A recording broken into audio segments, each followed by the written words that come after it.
Creo que quedamos en el abordaje. Hola, hola, ¿me escuchan? Esto también ya lo pasamos. Hola,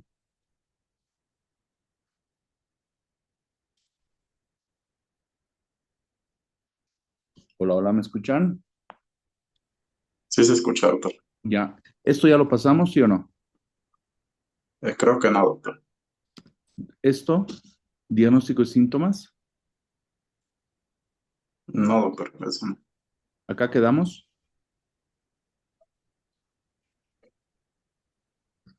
O acá. Esto del Nadir sí lo pasamos. ¿Se acuerdan o no? Me acuerdo haberse explicado esto del Nadir. Bueno, entonces vamos a empezar desde, esto sí me acuerdo haber explicado. Vamos a seguir desde esta parte, ¿no? Bueno, el cáncer de próstata aquí tenemos más o menos mm,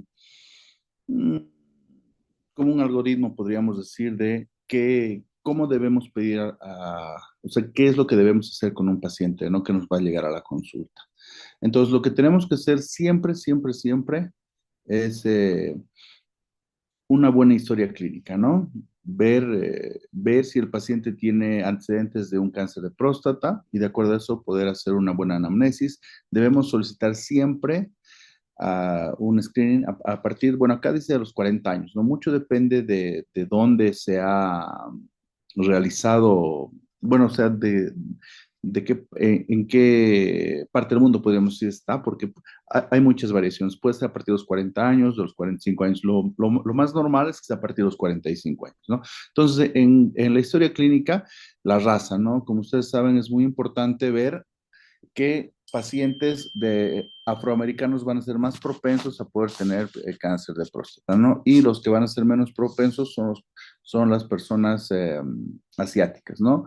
Ahora también tenemos que ver si los pacientes toman o no toman medicamentos. Como hemos dicho anteriormente, estos medicamentos pueden hacer que el antígeno prostático disminuya un poco, ¿no? Y darnos un falso positivo. Entonces, ¿qué tenemos? Lo primero que debemos ver después de la historia clínica es hacer un tacto rectal y pedir el PSA. Bueno, ustedes saben que el tacto rectal ya casi no se hace, pero si el PSA, porque el tacto rectal, como les había mencionado anteriormente, pues solamente nos ayuda cuando ya el cáncer de próstata está un poco avanzado, ¿no? Pero cuando está en los inicios, pues nosotros no podemos tocar, ¿no?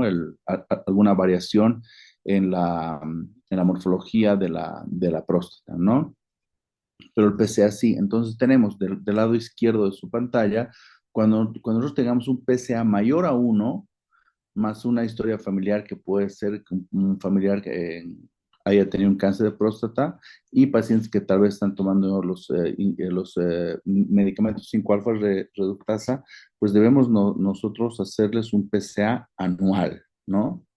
Pero por el otro lado, si tenemos un PCA menor a uno, podemos hacer lo siguiente. Si el paciente tiene 45 años y a partir de los 45 años, de los 40 a 45 es menor a uno, tenemos que hacer un PCA a los 45 años. Si este PCA ha subido más de uno, un PCA anual. Pero si a partir de los 40 a los 45 años, el PCA se ha mantenido menos de uno, podemos incluso llevar esto cada 5 años, ¿no? O sea, hacer el otro antígeno prostático, la otra prueba a los 50. Entonces, estaríamos teniendo 40 años, 45 y 50, si es que este no ha aumentado de uno. ¿Ok? ¿Dudas, preguntas hasta ahí?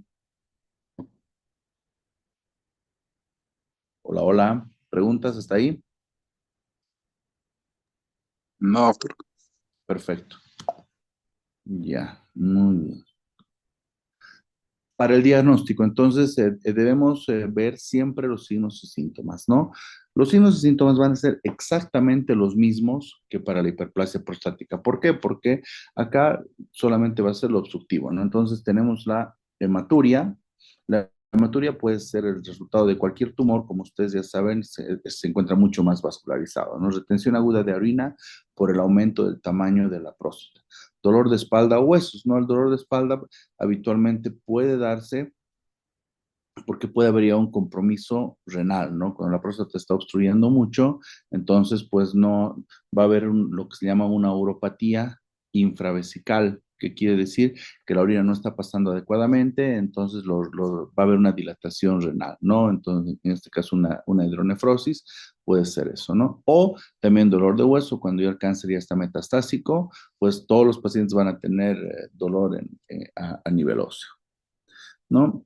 Y también, pues, sí, esta sintomatología va a depender de la etapa en la que se encuentra la enfermedad, ¿no? Cuando tenemos un cáncer de próstata localizado, pues no vamos a tener mucho problema, ya no va a haber dolor, el paciente dice, no, pero yo vengo a la consulta, usted tiene cáncer, ¿no? Pero si no me duele nada, habitualmente es lo que comenta el paciente, ¿no? No es que le duela, ya está empezando con problemas. Cuando hay dolor o molestias, pues que ya está muy avanzado, ¿no? Ahora, el cáncer de próstata localmente avanzado, ¿no? El paciente ya empieza con dificultad urinaria, hematuria, etcétera, ¿no? Y el metastásico ya tenemos pues dolor óseo, puede haber fracturas patológicas, ¿no? ¿Por qué? Porque el paciente puede estar sentado, gira o se levanta de la silla y ahí tiene una fractura a nivel de la columna, ¿no? Que puede ocasionar una lístesis de la médula y el paciente pues ya presenta una paraplegia, ¿no? Entonces, para evitar todas esas cosas, habitualmente nosotros le pedimos unos corsets especiales para que le dé un poco más de firmeza. Bueno, pero es un poquito más adelante, ¿ya? Entonces, de acuerdo a la etapa en la que se encuentra la enfermedad, va a ser la sintomatología, ¿ok? ¿Y qué es lo que debemos hacer siempre nosotros, ¿no? Un PSA, una ecografía urológica, que es la ecografía renal, vesical y prostática, ¿ya? Y en algunos pacientes solamente en los indicados el examen de dígito rectal, ¿ok?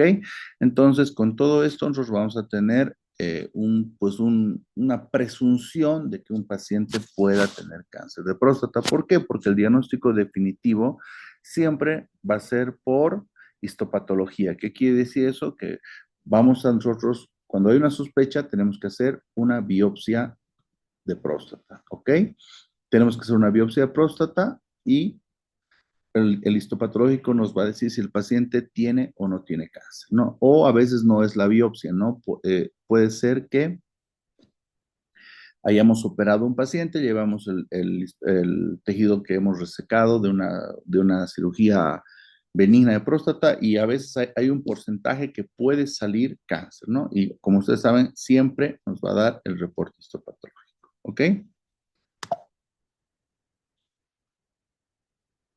Hablando un poquito más, ¿no? Acá para lo de la histopatología, para la biopsia de próstata, habitualmente tenemos dos tipos de técnicas, ¿no?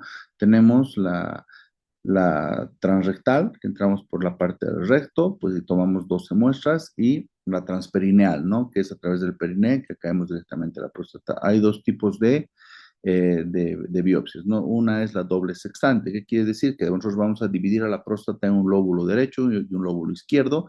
Del lóbulo izquierdo vamos a tomar 6 muestras, del otro lóbulo vamos a tomar otras 6 muestras. Y la otra técnica es por saturación. Haga de cuenta que pues hicimos una biopsia, no salió absolutamente nada, salió negativo, pero el paciente sigue cursando con un PSA elevado. Entonces, ¿qué es lo que vamos a hacer? Vamos a solicitarle una nueva biopsia, se realiza una nueva biopsia y en la segunda biopsia pues nos puede salir que también negativo a malignidad, ¿no? Entonces, ahí podemos tomar una resonancia magnética, que es un estudio un poquito más específico, es una resonancia magnética multiparamétrica de próstata. Entonces, ahí nos van a salir los PIRATS. ¿Qué quiere decir? Que nos va a indicar exactamente el lugar probable del que pueda haber cáncer, ¿no? Entonces, nosotros ahí igual tomamos 6 muestras de un lado, 6 muestras del otro, pero esto por saturación implica que como nosotros ya sabemos el lugar que puede estar el cáncer, pues vamos a tomar varias muestras de ese lugar, ¿ok? Entonces, vamos a ir a la siguiente diapositiva. El examen dígito rectal, ¿no? Como ya habíamos llevado anteriormente, ustedes saben que el cáncer de próstata habitualmente se va a dar en la periferia, ¿no? No en la zona central, que es lo que va a dar normalmente el crecimiento prostático o hiperplasia, ¿no? Entonces, en todo paciente que nosotros sospechemos que puede tener cáncer de próstata, debemos hacer un examen dígito rectal, ¿ok? Vamos a ver si es que hay algunas estructuras que pueden ser sospechosas o anormales. ¿Cuáles son esas estructuras? Principalmente la presencia de nódulos o una induración de la próstata, ¿no? los nódulos se sienten, es como una bolita más o menos entre 1 centímetro de diámetro, ¿no? Que se siente dura, que puede estar en cualquier lugar de la próstata, ¿no? O la induración, que como su nombre lo dice, ¿no? Se siente a veces una próstata pétrea, no móvil.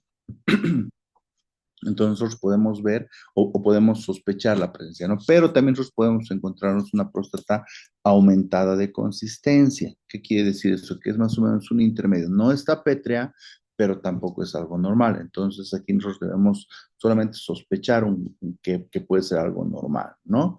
Y obviamente esos dos, los nódulos o la induración, una próstata pétrea, pues una indicación absoluta para hacer una biopsia de próstata. ¿Ya? Seguimos con lo de la biopsia de próstata. ¿Ya? Las indicaciones específicas es el examen dígito rectal anormal o sospechoso.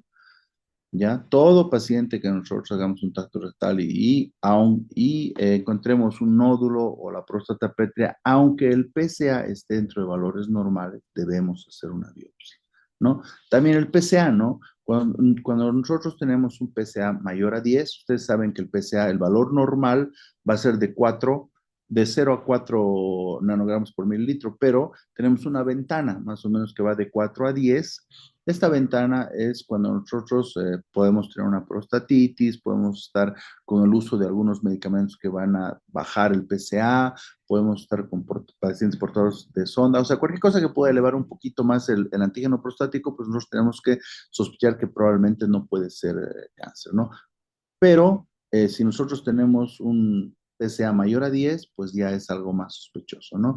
Como vamos a ver en la parte del tema del antígeno prostático, nosotros tenemos una parte, ¿no? Que es el índice o porcentaje del PSA, que este debe ser siempre menor a 10 para que nosotros nos inclinemos un poquito más a que pueda ser un cáncer de próstata, ¿ya? Habitualmente se toma un término medio que es 15 para arriba o 15 para abajo, pero eso en el PSA les voy a explicar. O sea, aquí lo importante es examen dígito rectal sospechoso o anormal, biopsia. PSA mayor a 10, biopsia. Índice o porcentaje menor a 10%, biopsia, ¿no? Y las indicaciones relativas, o sea, ¿no? Tenemos un PSA persistente sostenido arriba de su valor normal. O sea, podemos tomarle a un paciente un PSA, nos sale 6, bueno, pues, o sea, un índice bajo o un índice alto, mejor dicho, podemos mantenerlo. El siguiente PSA alto, PSA alto, PSA alto, biopsia, ¿no?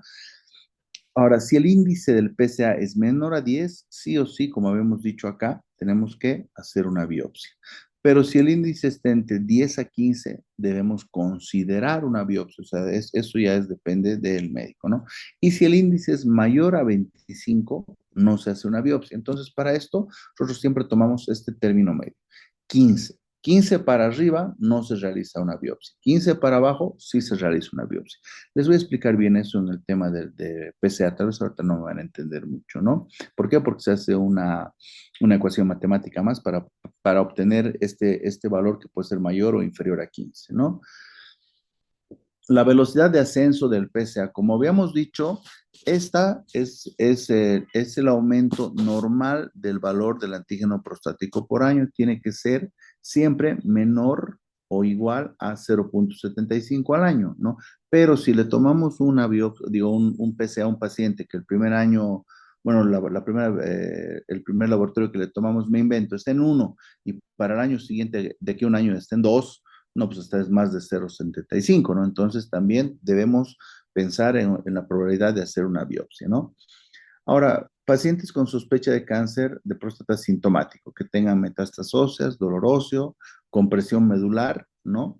Cualquier cosa de esas, pues sí, todos esos pacientes tienen que ir a biopsia de próstata, ¿ok?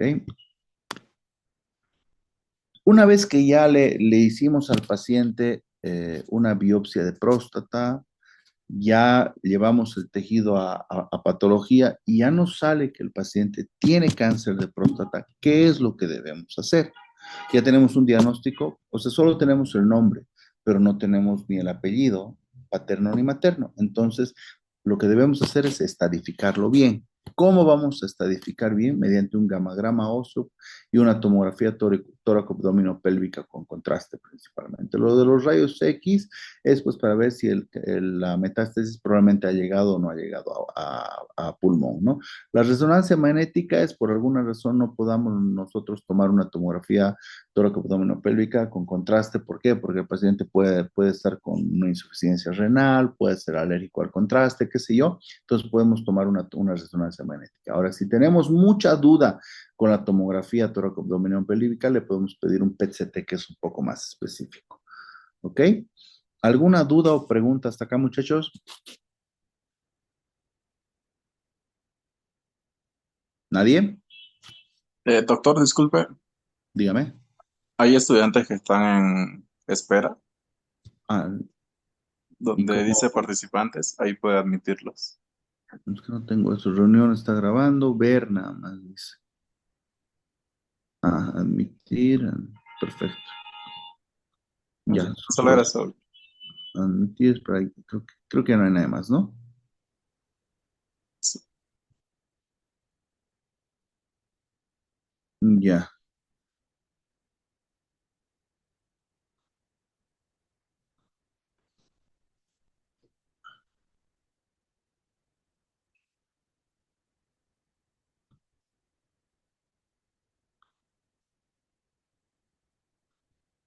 ya. ¿Hasta ahí alguna pregunta, muchachos? ¿No? Muy bien. Entonces, cuando vayamos a hacer una biopsia de próstata podemos tener complicaciones. Como en cualquier cirugía puede haber complicaciones, ¿ya?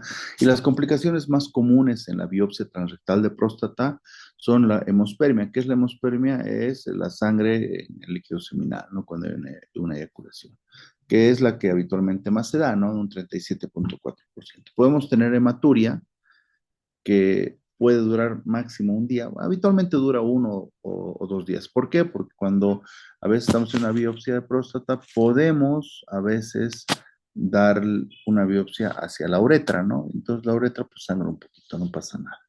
O un sangrado rectal, ¿no? Porque estamos entrando por el recto y obviamente vamos de- a hacer agujeritos aparte a través del recto, perdón, hacia la próstata, ¿no?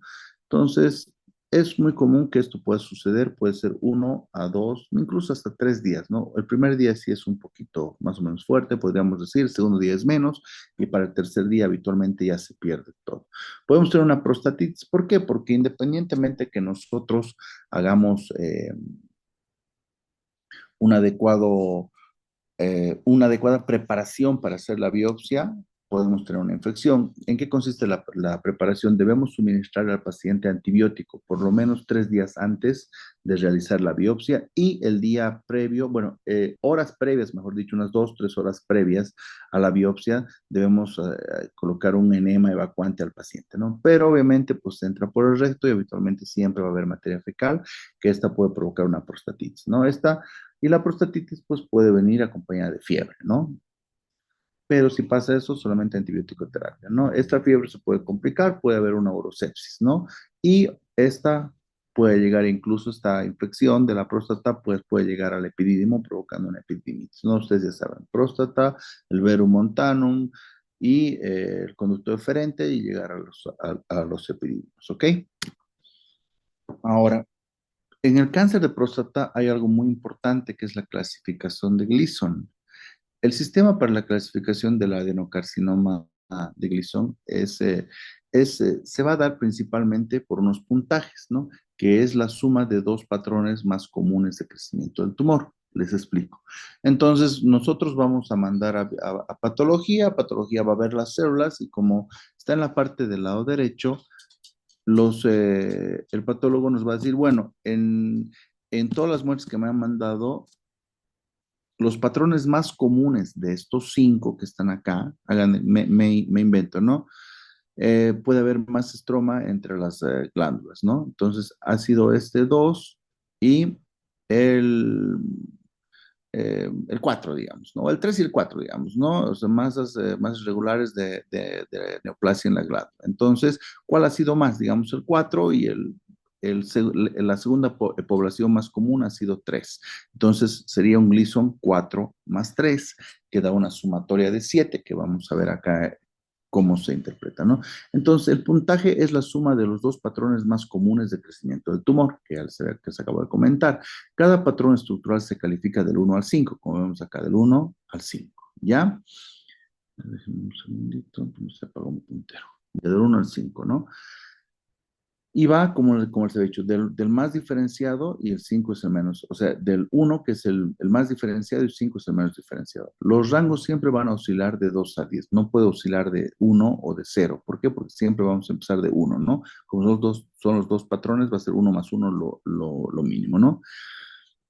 Esta puntuación se modificó en el 2005. El grado principal o más extenso es el patrón primario. El segundo patrón más común es el patrón secundario, ya como se ha dicho. Entonces, tenemos, de acuerdo a eso, se va a clasificar en bien diferenciado, moderadamente diferenciado y pobremente diferenciado, ¿no?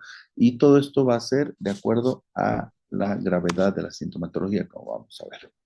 Ya, ahora también tenemos, aparte de eso, tenemos la clasificación TNM. ¿Qué quiere decir la clasificación TNM? Bueno, esta TX ahorita no se los voy a explicar. Vamos a explicar cuando sea N o M, ¿ya? El T0, ¿qué quiere decir el T0? Cuando no hay evidencia de tumor primario. Le hicimos una biopsia a un paciente y salió que era benigno. Entonces, prácticamente ponemos benigno y no hay nada, ¿no? Pero el tumor primario no es clínicamente apreciable, no es visible y no es palpable, ¿ya? Este T1 se va a dividir en tres, T1A, T1B y T1C. El T1A y el T1B son incidentales. Es cuando nosotros vamos a operar a un paciente, ¿ya? Y todo el tejido prostático que sacamos lo mandamos a patología y casualmente en patología nos dicen, no, pues tenía cáncer, ¿no? Pero ese cáncer es menos del 5% de todo el tejido que mandamos. Entonces, va a ser un T1A. O si es más del 5%, va a ser un T1B, de acuerdo al tejido resecado, ¿ok?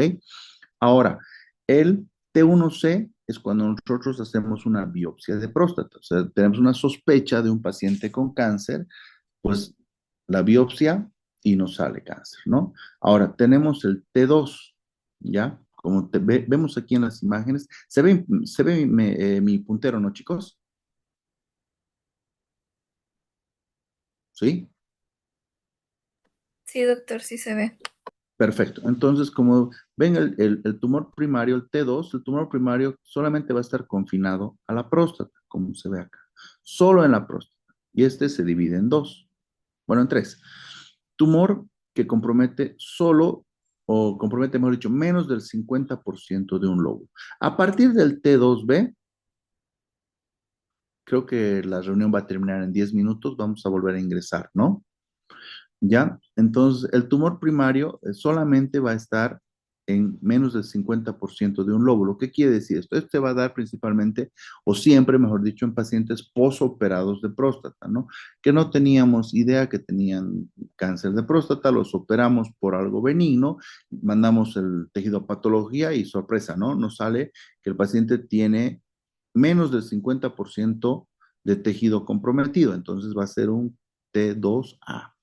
Más del 50% de un lóbulo va a ser un T2B. Y cuando este tejido va a comprometer ambos lóbulos, ya, cuando hacemos una adenomectomía principalmente, pues va a ser un T2C. ¿Ok? Entonces, cuando el tumor se extiende más allá de la cápsula prostática, como ustedes ven, al principio era un puntito, luego era más, ya era un lóbulo, luego dos lóbulos, aquí ya estamos saliendo de la próstata, ¿no? Cuando el tumor se extiende más allá de la cápsula prostática, puede haber una invasión al ápex, que es la parte distal de la vejiga, o a la cápsula prostática, ¿no? Es clasificado como un T3, ¿no? Entonces tenemos T3A, extracción extracapsular unilateral o bilateral, ¿no? Como ustedes ven, ya ha salido de la cápsula, puede ser unilateral o bilateral.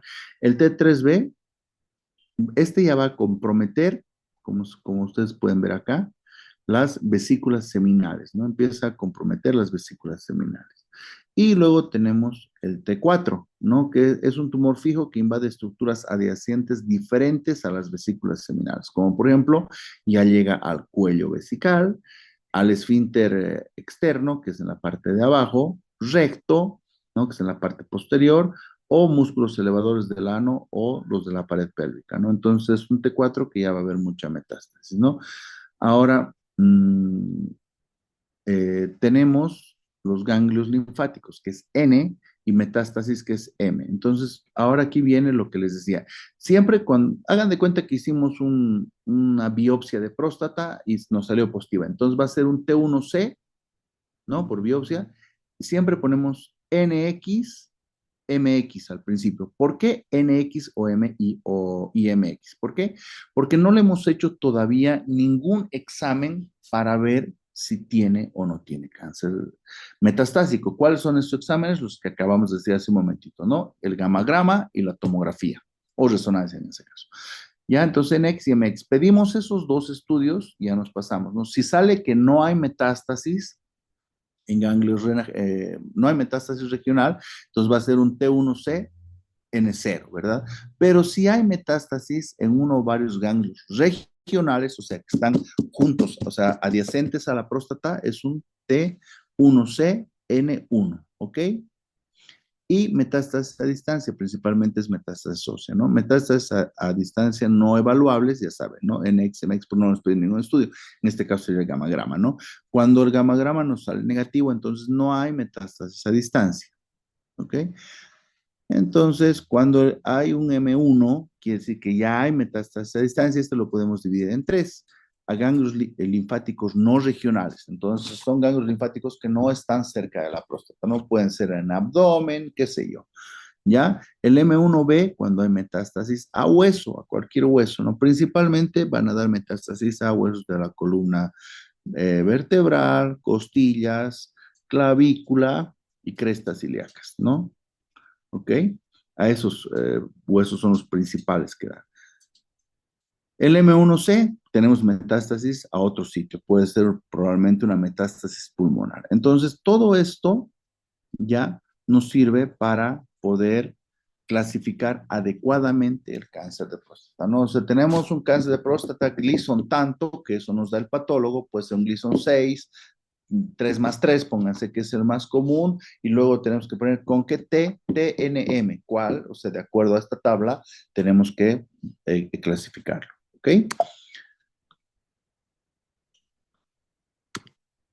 Ahora, después de que ya lo hemos clasificado, ya sabemos cómo está, cómo no está, todo, ya tenemos el nombre completo del cáncer, sabemos qué tan, si está, hay metástasis o no hay metástasis, pues entonces podemos hablarles recién de las opciones de tratamiento, ¿no? Entonces, hay diferentes tipos de tratamientos para los pacientes de cáncer de próstata, ¿no? Principalmente tenemos la conducta expectante o vigilancia activa, ¿no? Esta conducta expectante o vigilancia activa se va a dar principalmente en aquellos pacientes que tienen un Gleason de 2 a 4, o sea, sale un Gleason 1 más 1, 2, un Gleason 1 más 2, 3, o un Gleason 2 más 2, 4, ¿no? La literatura indica que debemos dar solamente tratamiento, o sea, vigilancia, ¿no? Pero jamás se hace eso acá, como somos un país del tercer mundo, hagan de cuenta que ustedes tienen un familiar, ¿no? O un conocido que le digan, ah, pues tiene cáncer de próstata. ¿Y qué te dijo el doctor? No, nada, que solamente me va a mantener en vigilancia y que no me va a hacer absolutamente nada, ¿no?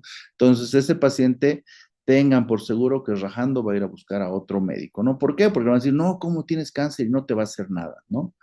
Bueno, pero entonces sí podemos darle tratamiento, ¿no? Sí, o sea, sí debemos darle tratamiento.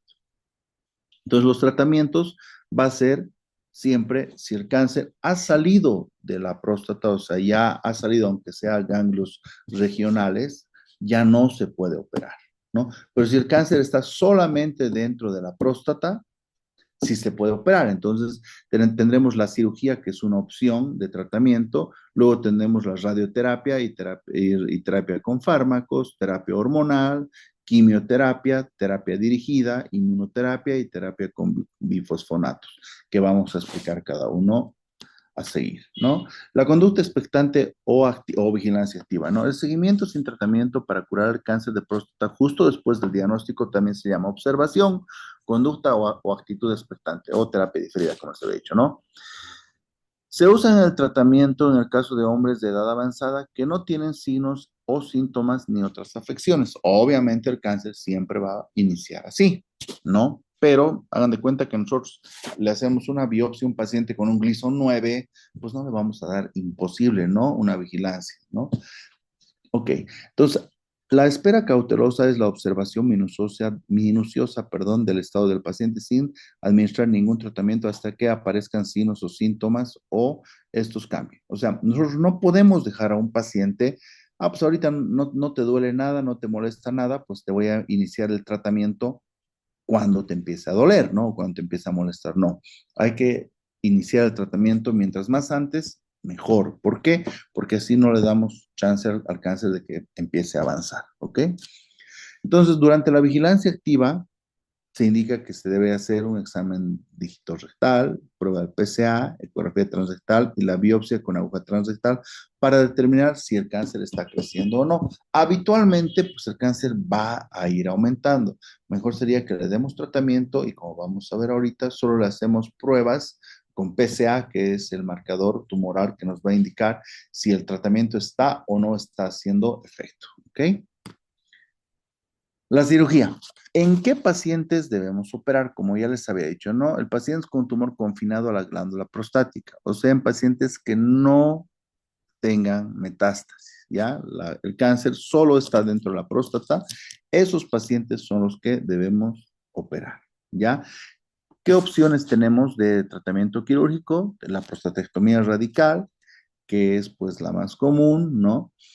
Que esta puede ser abierta, laparoscópica o laparoscópica robot asistida, ¿no? Podemos hacer una incisión infraumbilical media y por acá llegar a la próstata, ¿no?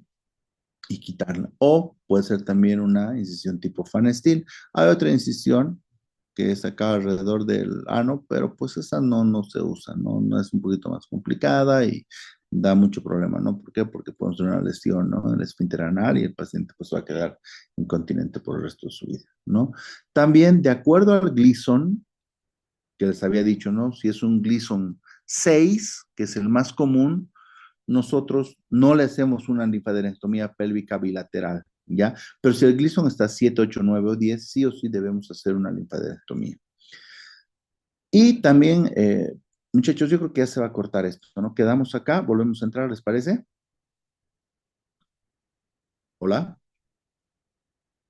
hola, Está hola. bien, doctor. Entonces ya, Está ¿me bien, doctor. vuelves a crear, por favor, una liga? Hola. Está bien, en cuanto termine esta, le envío el nuevo link. Ya. Ya. Bueno, entonces hasta que se corten. Entonces tenemos la linfadenectomía pélvica, la